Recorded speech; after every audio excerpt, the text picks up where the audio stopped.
নমস্কার বন্ধুরা, cricket with Vivek YouTube চ্যানেলে আমি বিবেক ক্রিকেটের নতুন ভিডিও নিয়ে চলে এসেছি। হ্যাঁ, আজকে একটু অন্যরকম কথা বলবো। প্রথম কথা, আমি বাংলায় ভিডিও করি কারণ আমি বাঙালি, মাতৃভাষা আমার বাংলা, আমি বাংলাতে কমফোর্টেবল এবং সেটাতে আমি গর্ববোধও করি যে আমি বাংলায় ভিডিও করি। হ্যাঁ, তার কারণ আমি আজকে কথাগুলো কেন বলছি, কারণ আমি আজকে বাঙালি রিলেটেডই ক্রিকেটের কিছু আলোচনা করব। জানি বাঙালিরা তাদের ঐতিহ্য, তাদের সংস্কৃতি, তাদের কৃষ্টিকে সামনে এগিয়ে নিয়ে গিয়ে সমাজে, দেশে এবং দেশের বাইরে অনন্য এক সত্তা তৈরি করেছে। সে অনন্য সত্তা, অনন্য প্রতিভার মধ্যে অন্যতম হচ্ছে আমাদের সৌরভ গঙ্গোপাধ্যায় বা আমাদের দাদা। হ্যাঁ, তিনিও ইন্ডিয়ান ক্রিকেটে তার প্রতিভা এবং তার হার্ডওয়ার্ক দিয়ে ইন্ডিয়ান ক্রিকেটকে এক অন্যতম জায়গা বা সর্বোচ্চ জায়গায় নিয়ে গেছে। আমরা জানি যখন তিনি ক্যাপ্টেন ছিলেন তখন থেকে ইন্ডিয়া টিমের এক বিপুল পরিবর্তন দেখা যায় এবং সেজন্য সকলে তাকে রেসপেক্ট করে, সম্মানও করে। তাকে কিন্তু অ্যাজ এ ক্যাপ্টেন হিসাবে ওয়ার্ল্ডের যতগুলো ক্যাপ্টেন আছে তার মধ্যে কিন্তু অন্যতম সে, এবং ইন্ডিয়ান ক্যাপ্টেনের মধ্যে অন্যতম। সে তো বলেই, আমাদের সেহবাগ তো বলেই, দাদা হচ্ছে সর্বকালের সেরা ক্যাপ্টেন। হ্যাঁ, অবশ্যই দাদা সর্বকালের সেরা। আমরা দাদাকে সেই জন্য সম্মানও করি, রেসপেক্ট করি। দাদা আমাদের বাঙালিদের আবেগ এবং বাঙালিদের গর্বের নাম হচ্ছে দাদা সৌরভ গঙ্গোপাধ্যায় ক্রিকেটে। সেই দাদা এখন থেকে দিল্লি ক্যাপিটালের মেন্টর ছিল আগে, এখন থেকে সে ডিরেক্টর অফ ক্রিকেট হয়ে গেছে দিল্লি ক্যাপিটালের। দাদাকে আমরা দেখতে পাবো কোথায়? অকশনে।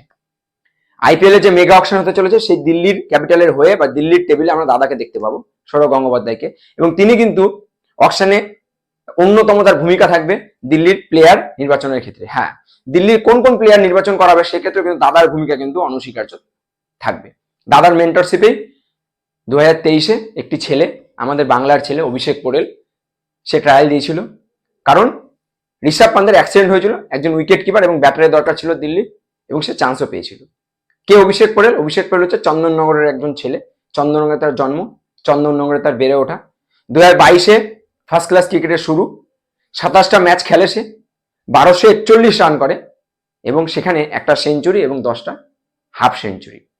সে 2023-এ ডিসিতে জয়েন করে দিল্লি ক্যাপিটালে এবং 2024-এ অসাধারণ ইনিংস খেলে এবং হয়ে ওঠে আনক্যাপ প্লেয়ারদের মধ্যে অন্যতম একজন প্লেয়ার, 10টা টিমের মধ্যে অন্যতম। এবং সে কিন্তু 4 নম্বর ব্যাটার দিল্লির হয়ে, হাইয়েস্ট রান করে 327 রান, প্রায় 160 স্ট্রাইক রেটে। ভাবতে পারছো, 160 স্ট্রাইক রেটে 327 রান করে দিল্লি, এবং দিল্লির হয়ে ওঠে কি প্লেয়ার, প্রত্যেকটা ম্যাচ কিন্তু সে খেলে। ফলে দিল্লি কিন্তু এবার তাকে মেগা অকশনের আগেই রিটেন করে নিচ্ছে, তাকে কিন্তু মেগা অকশনে ছাড়েনি। 31 অক্টোবর যে রিটেনশন লিস্ট বেরিয়েছিল, সেই রিটেনশন লিস্টে ইতিহাসে প্রথম 2008 থেকে 2024 পর্যন্ত আইপিএলে কোনো বাঙালিকে আজ পর্যন্ত রিটেন করা হয়নি। এই প্রথম কোনো বাঙালি অভিষেক পোরেল, আমাদের গর্ব, আমাদের আবেগ, তাকে কিন্তু দিল্লি রিটেন করেছে অ্যাজ এ আনক্যাপ প্লেয়ার হিসেবে 4 কোটি টাকা দিয়ে। এটা সত্যি আমাদের কাছে গর্বের বিষয়। দাদা যেভাবে তার অনবদ্য ক্রিকেট খেলে গেছে, যেভাবে তার প্রতিভা দেখিয়েছে ক্রিকেটে, এবং ক্রিকেট জগতে একটা উজ্জ্বল ভবিষ্যৎ তৈরি করেছে নিজের, এবং 10 জন ক্রিকেটারের মধ্যে অন্যতম তিনি।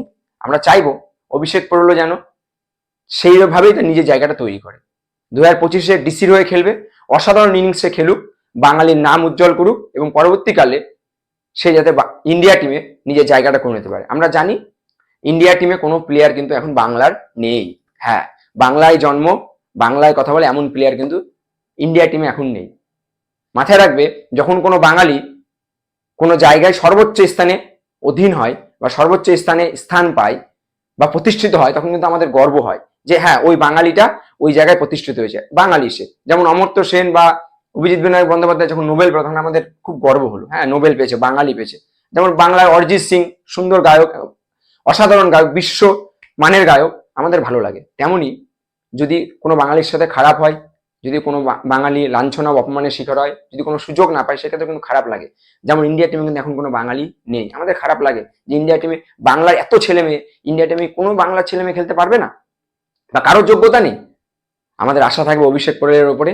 সে কিন্তু এখন অস্ট্রেলিয়া সফরে আছে, বিজিডি বর্ডার গাভাস্কার ট্রফি যে হতে চলেছে, সেই বর্ডার গাভাস্কার ট্রফিতে কিন্তু কে আছে?